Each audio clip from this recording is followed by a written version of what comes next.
अस्सलाम वालेकुम और आप सबका वेलकम है रियलिटी चेक में, जहां हम सिर्फ हेडलाइंस रिपीट नहीं करते बल्कि उनके पीछे छुपी रियलिटी को समझने की कोशिश करते हैं। जहां हम लाते हैं दुनिया की सबसे इंटरेस्टिंग, बिजार और थॉट प्रोवोकिंग स्टोरीज। आज के एपिसोड में हम आपको लेकर चलेंगे तीन बिल्कुल अलग, अजीब और हैरान कर देने वाली दुनियाओं में।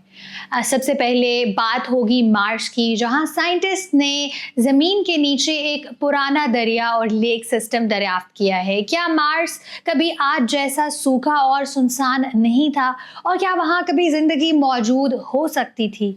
फिर हम बात करेंगे एक ऐसे स्मगलिंग केस की जो सुनकर आप भी हैरान हो जाएंगे। कीनिया के एयरपोर्ट पर एक आदमी के बैग से 2000 से ज़्यादा जिंदा क्वीन एंट्स मिली हैं, लेकिन आखिर इन छोटी सी चींटियों की कीमत लाखों डॉलर्स क्यों है? और एपिसोड के एंड में हम चलेंगे 1990s के ब्रिटेन में, जहां एक अजीब पिंक टीवी कैरेक्टर इतना फेमस हो गया है कि उसके नाम पर पूरा थीम पार्क ही बना दिया गया है। लेकिन फिर कुछ ही सालों में वो थीम पार्क सिर्फ एक याद बनकर रह गया। तो तैयार हो जाइए, क्योंकि आज का एपिसोड है मिस्ट्रीज, स्ट्रेंज डिस्कवरीज और उन कहानियों के बारे में जो पहली नजर में यकीन से बाहर लगती हैं। मार्स पर पुराना दरिया और पिरामिड मिस्ट्री। आज की पहली स्टोरी हमें ले जाती है स्पेस की दुनिया में, प्लेनेट मार्स पर, जहां एक नई डिस्कवरी ने साइंटिस्ट्स को हैरान भी कर दिया है और एक्साइटेड भी। सोचिए, आज जो मार्स एक सूखा, सुनसान और पत्थरों से भरा प्लेनेट लगता है,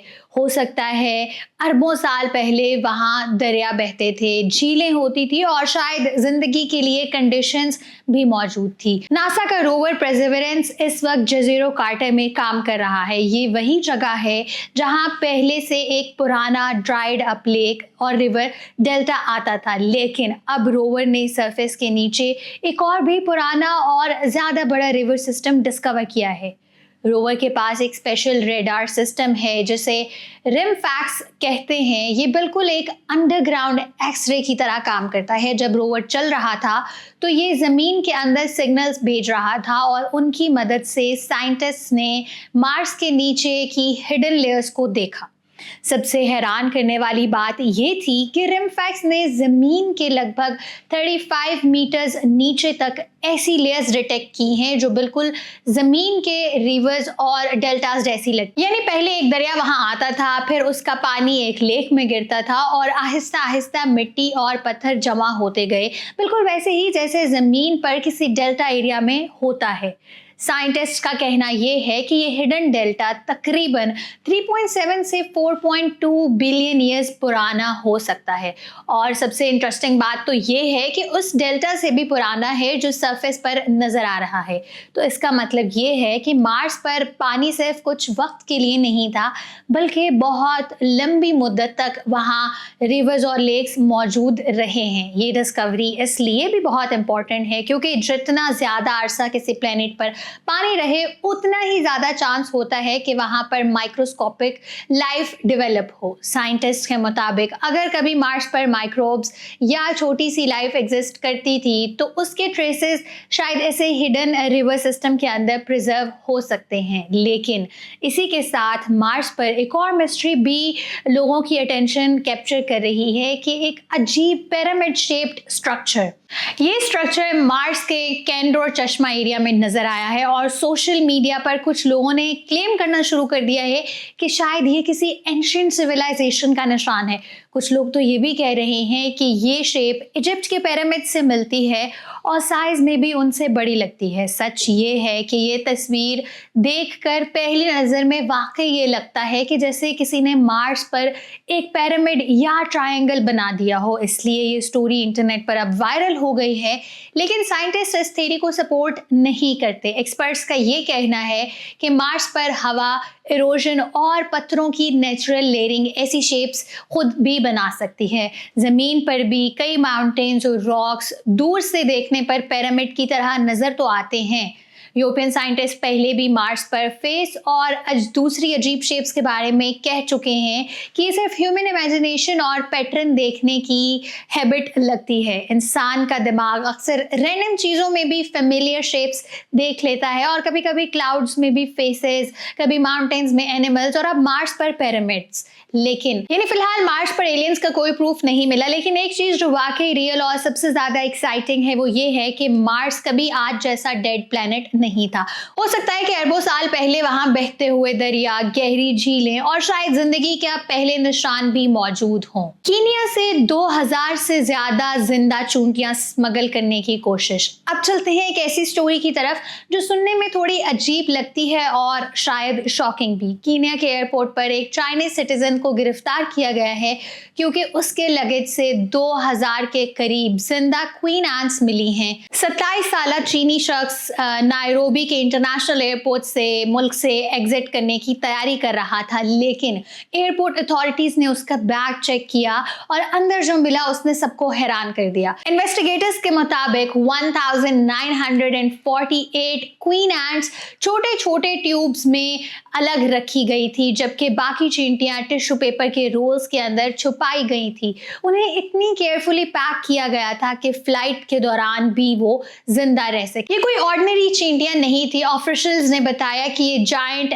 अफ्रीकन हार्वेस्टर एंट्स थी। इन एंट्स की सबसे ज्यादा वैल्यू उनकी क्वीन की वजह से होती है। यूरोप और एशिया में कुछ लोग फॉर्मिकेरियम नाम से ट्रांसपेरेंट एंट कॉलोनीज बनाते हैं, जहां वो चींटियों की पूरी कॉलोनी को ऑब्जर्व करते हैं, बिल्कुल एक मिनी ग्लास सिटी की तरह। एक रेयर क्वीन एंट की ब्लैक मार्केट में कीमत 100 से 200 यूरोस तक हो सकती है। यानी अगर 2000 से ज्यादा क्वीन एंट्स की बात की जाए तो पूरी शिपमेंट की वैल्यू लाखों डॉलर्स तक पहुंच सकती है। इसीलिए अथॉरिटीज का मानना है कि ये सिर्फ आम आदमी का काम नहीं था, बल्कि ये एक ऑर्गेनाइज्ड स्मगलिंग नेटवर्क का हिस्सा था। चीनी शहरी ने एलिजिडली इन्वेस्टिगेटर्स को बताया कि कीनिया में उसके 3 अकॉम्प्लिसेस भी थे जो उसके साथ एंट्स को सप्लाई करते थे। इनमें एक कीनियन आदमी जबकि एक और शख्स को भी अरेस्ट कर लिया गया है। अथॉरिटीज का कहना है कि उनको डिफरेंट बैचेस में ये एंट्स यहाँ पर लेकर जानी थी और अल्टीमेटली सेल करनी थी। अब इन्वेस्टिगेटर्स को ये शक भी है कि ये लोग किसी और शिपमेंट से भी लिंक्ड हो सकते हैं जो बैंकॉक में पकड़ी गई थी और जो कीनिया के सिटी मोम्बासा से भी भेजी गई थी। दोनों पर केन्या के वाइल्ड लाइफ लॉज के तहत केस दर्ज किया गया है और उन पर इल्जाम है कि उन्होंने लाइव वाइल्ड लाइफ स्पीशीज बिना परमिट के डील कर रहे हैं। दोनों ने कोर्ट में खुद को बेकसूर कहा, लेकिन फिलहाल उन्हें कस्टडी में रखा गया है। इन्वेस्टिगेटर अब उस चीनी शहरी के आईफोन और मैकबुक को भी एग्जामिन कर रहे हैं ताकि पूरे स्मगलिंग नेटवर्क का पता लगाया जा सके। एक्सपर्ट्स का ये कहना है कि ये केस एक नया ट्रेंड दिखाता है। पहले वाइल्ड लाइफ ट्रैफिकिंग ज्यादातर आइवरी, राइनो हॉर्न या एक्सोटिक एनिमल्स तक लिमिटेड थी, लेकिन अब स्मगलर्स इंसेक्ट्स और छोटे स्पीशीज को भी टारगेट कर रहे हैं।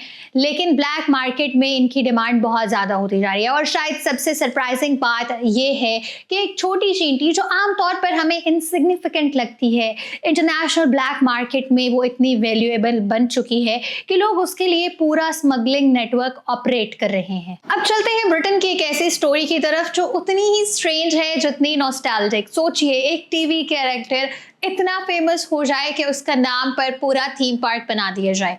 ये कहानी है नोएल एडमंड्स और उसके फेमस टीवी कैरेक्टर मिस्टर ब्लॉबी की।